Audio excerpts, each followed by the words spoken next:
Hey guys, welcome back to Total Tactics Football. It's Fran here, and I'm back to look at a Game Week 10 watch list with you guys, looking at three budget players, two forwards who actually can play a very pivotal role in your team right now, as well as someone in Cornet from Burnley who could be a huge differential in your team. I'm going to start out first with Burnley and Cornet. Cornet for me is the most interesting differential and explosive differential in FPL so far, and I don't think it's an overstatement whatsoever. When you're looking at him, he has 0.3% ownership, which means roughly 3,000 players probably own him. He's definitely going to be someone who, with the exception of the Chelsea fixture, when you actually look at this beautiful run here, will have the opportunity to hold versus weaker defenses, if Burnley are able to kind of get these chances off. And for me, I think, right now when you're actually talking fixtures, people are going to be kind of criticizing, probably asking, why are you looking at a Burnley player? They're probably not going to be explosive in terms of goals and assists, and perhaps you could argue that, maybe Cornet's kind of run so far has been a fluke. And I really would suggest that that's probably not the case. But before I actually go on, I'd love to shout out OneFootball. OneFootball is a fantastic football app used for football fans. Both iPhone and Android users can actually download the app. So please check it out in the link in the description below. What the app effectively does is allow you to pretty much put all your football interests into one place and just find everything that you want from football, within this app. You can find the latest news in terms of injury updates, how games are going on a live basis or a review basis, or even a preview basis. When you're looking at, let's say, maybe a preview for the Premier League for the week, for the upcoming game week, or even the Champions League, where a lot of big kind of group stage games are actually going to happen this week as well. When you look at international fixtures, those are covered too. 160 plus leagues are covered on this app, and they're covered in 16 plus different languages. So please check out the app in the link in the description below. I really think you'll love it. As a Real Madrid fan, I'm using it all the time to actually track my teams. So that's it really. Going back to Cornet though, I actually think that Cornet is so interesting because he actually can score in a variety of ways. And I think this kind of dispels the traditional notion of, Burnley scoring from crosses and creating kind of very traditional chances with, hold up men such as Wood, who has been exceptionally out of form. Cornet has actually shown to be an explosive player who's capable of actually scoring multiple different ways. And coming as a left back, once upon a time in Ligue 1, he's actually ascended to become a very formidable kind of forward and attacking threat. And once again, it's similar for me in terms of like someone like Bertrand Traore, who last season actually had a very, very strong impact for Villa, who could be a differential this season for many, many assets. And I think the key reason why he can do that is because he's going to be that kind of focal attacker for Burnley, who plays a much more freer role. If you look at his heat maps, he clearly doesn't play a specific kind of set kind of position in the team. He's allowed to kind of roam and move a little bit more, and I think the team does play slightly around his traits because he is clearly going to be that kind of talismanic player and has emerged as so. I think the only issue really with him right now is his ability to actually kind of play consistently on a game-to-game basis, and when the fixtures kind of get swarmed and we're dealing with that, maybe that's going to be rough. But when you actually look at, for example, the games, he has got the opportunity to hold versus fantastic and relatively easy, I'd say, mid-table, bottom-table kind of defenses. And yes, I think if you actually look at kind of just the eye test itself, I mean, let's have a look at it, right? When we look at, for example, his goal versus Leicester, yes, you could probably argue that that's quite a fluky goal. It's an exceptional kind of volley finish, but I wouldn't say he's the most clinical player that I've ever seen. I think the most interesting thing about Cornet was actually kind of evidence in the Man City game, where you can actually see that his kind of positioning and his ability to attack the ball and look for kind of runs is at a very high level. So here's a kind of run where he makes, when the defender kind of drops the ball very, very deep. Something that Burnley obviously don't really do, look to kind of bypass lines from the opposing team. But he's someone who can actually do it, right? He is someone who has the pace to actually run in behind defenders.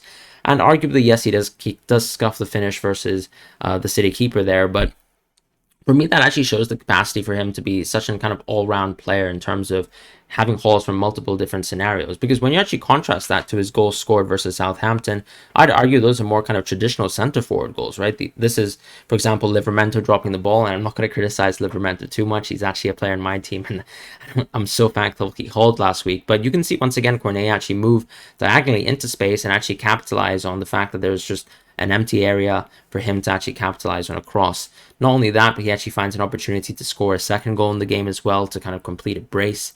But overall, as you can see from the kind of variety of chances that we've seen from Cornet, that he's actually able to kind of score from many, many different ways. And as I say, going back to the heat map, he just is a very interesting option because I think he is now, you know, kind of accepted by Sean Dyche as pretty much that kind of talismanic player from Burnley.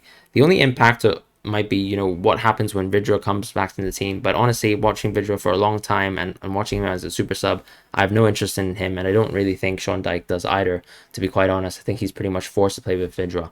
When we actually look, however, aside to some of the other kind of watch list players this week, it's going to be Broja next. And I think Broja is interesting because, of course, yes, arguably one of the best fixtures you actually want him to be in is gone, right? Because he's going to be injured versus Watford. But for me, he's a 5.0 asset, right? Who's extremely cheap for you. He has the ability to actually be extremely driven and kind of carry the ball with a very kind of in an attacking sense that I think has made him kind of the priority over someone like Armstrong, who's actually fallen onto the bench and has not really featured much in recent games. The reason being, I think, is just simply just once again due to that kind of directness in terms of the way he carries the ball. And you can kind of see that in his chances versus Leeds. Very much so. And obviously the heat map's not going to tell you too much about a striker, but I think Broja is a young talent who clearly is you know, at the peak of his kind of powers right now and is only going to grow as a player. We've seen him also kind of take that kind of step up for the Albanian national team as well, showing very, very good kind of games on international level. And I think Hasan Hutel has pretty much emerged to kind of embrace him, just like he's, for example, embraced someone like Livramento, another young asset in the team who's done exceptionally well, you know, in his short time so far at Southampton. With Broja, I think I was very excited to watch him, you know, early on actually, and before people were actually suggesting Armstrong for the pick for the very good Southampton run, I was suggesting him in my Discord, which is also a good kind of opportunity to plug the Discord right now, where we actually discuss a lot of picks together as a community and actually kind of gather kind of responses from each other, given the fact that we all watch different kind of games of football and are tracking different teams at different times. I think Broja is someone who, as I say, will have that kind of ability to finish. And what's nice about Southampton is that they actually control and dominate the ball a lot. But what you've seen in, for example, games like the Newcastle game, where I think their XG was exceptionally high,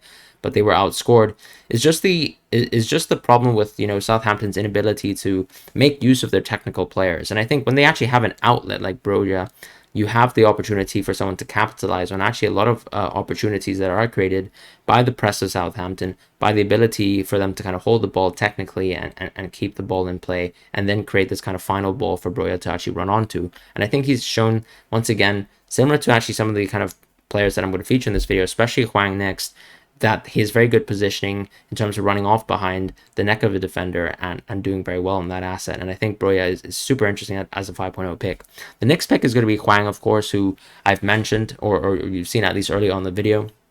He was someone I mentioned in terms of the Game Week 7/8 kind of wildcard draft. And I think what's interesting about him, of course, is that if you don't already own Jimenez, I think he kind of pretty much offsets Jimenez extremely well, right? Because as a 5.7, 5.8 asset, you pretty much don't have to deal with, let's say, Jimenez and actually be worried about the fact that you don't actually own Jimenez at 7.5 to 7.7, right?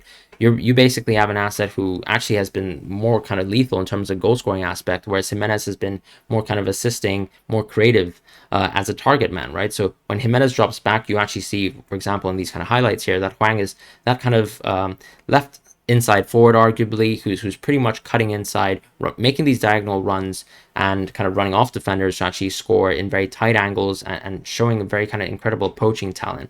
For me, what's interesting about Hwang is not necessarily just his kind of clinical finishing, but also just his general positioning. And it kind of goes back to, for example, that Ronaldo goal when he scored that first goal versus Newcastle, just getting a classic poacher's finish when Greenwood kind of takes a long kind of whipped shot versus the keeper, and he kind of capitalizes on a very simple tap-in. And Hwang has actually done that already twice this season. But for me, I think, once again, what's interesting about him is that he is constantly moving into these kind of positions, and it's not really a luck thing, right? I think it just shows that he does have the kind of poacher's kind of ability. And I think what makes him a step kind of further in terms of as an interesting asset for an FPL is just the fact that he actually has a lot of pace with him too. So he kind of has that classic kind of in the box kind of mentality of being able to kind of find himself in space and actually crack a shot. But not only that, he's actually exceptionally good at running off defenders, and I think that makes him an extremely lethal asset at 5.7. But that's it for the video, guys. I hope you guys really enjoyed it. Let me know what kind of picks you're interested in. I'm personally actually looking at probably getting Cornet quite soon, probably in game week 12, especially after that Chelsea game. But let me know your thoughts. Thank you guys so much for watching the video as well.